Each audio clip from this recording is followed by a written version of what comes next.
po jako akawuwo. Oyo gwe mutadde wano temujjukira mutoffaali. Abaami b'amagombolola abajja mu ssaza lya Kyaddondo babanguddwa ku bukulembeze mu musomo ogubadde ku kitebe eky'essaza e Kasangati ng'abaami bano bali 11 nga bakiikirira amagombolola 11 ezikola essaza lya Kabaka ery'e Kyaddondo.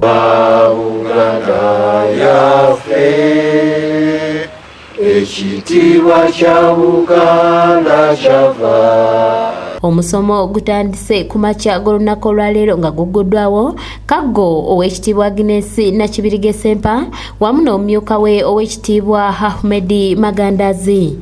Obutali buno bwokka obw'obukulembeze byonna bajja kubanga bagituteekamu byonna gyegirisa abasajja bagiteekateeka naye ffe abagisoma ffe tubadde tutuleteekateeka bulungi. Bakamisona bakulembeddwamu Harris Lubega okuva e Mengo basomesezza abaami bano ennyingo z'obukulembeze ez'enjawulo. Ekyo kyekimu ku bye muteekwa okusookerako tiimu okufuna tiimu gye munaakola ki gye munaakola nayo. Ebya Buganda bibiri munyoga nti ye naye si tubinaamu yadde omukazi n'omu. Tibiri mugamba Buganda ndowooza wano tuteekewo omukazi. Busobozi kakali bwe tutunulanga n'abakazi nabo bakola ki betufunye basobola no problem. Kago Agnes Nakibirige Sempa bakubiriza bano abalondeddwa obutakulembera bokka wabula bagende wansi balonde obukulembeze obw'ebitongole bwe bagenda okukola nabwo emirimu gy'abeene. Tubadde babangulwa mu nkola y'emirimu nga bw'enebeera ng'ekiri bateeka okukola basobole okuyingira mu ofiisi zaabwe nga bamaze okubangulwa era tumanyi nga kijja kubeera kirungi ate ekirungi kibayingiridde mu nsaawa yennyini nga n'olunaku lwaffe olwa gavumenti ez'ebitundu.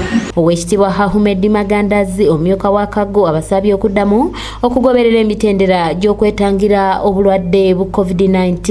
Obulwadde buno weve eyokusatu etambula era eri mu ffenna abantu tulina okugyekuuma ennyo bwe tunaba twekuumye bulungi weve nejja kuyitawo buyisi naye bwe tuteekuume bulungi nakutwala buvunaanyizibwa n'okutwala amateeka agateerwawo abasawo n'abakulembeze baffe bonna nga okwambala masiki okwewa amabanga awamu n'okunaaba mu ngalo ebintu ebyo tunaabinywererako wevene ejja kuyitawo buyisi kubiriza bannayuganda mwenna. Abaami b'amagombolola beetabye musomo guno nabo balaze bye bayize wamu n'ebyo bye bagenda okusookerako era ne batulambika tutya bwe tugenda okutambuza ensonga eyo era nga nze ndabidde ddala nga tugenda kutandika n'okuzimba eddwaliro ku bintu Ssaabasajja Kabaka byatera okutugamba nti oteekwa okuba omulamu okusobola okubeera omuntu ow'omugaso era ajasinga okwetaaga be bano. N'olwekyo tukubiriza abantu baffe okujjumbira emirimu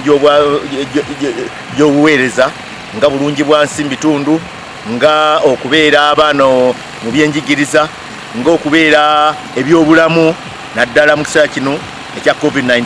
Kanyike Kevinizi yakusakidde eggulire lino ku lwa ABS Television.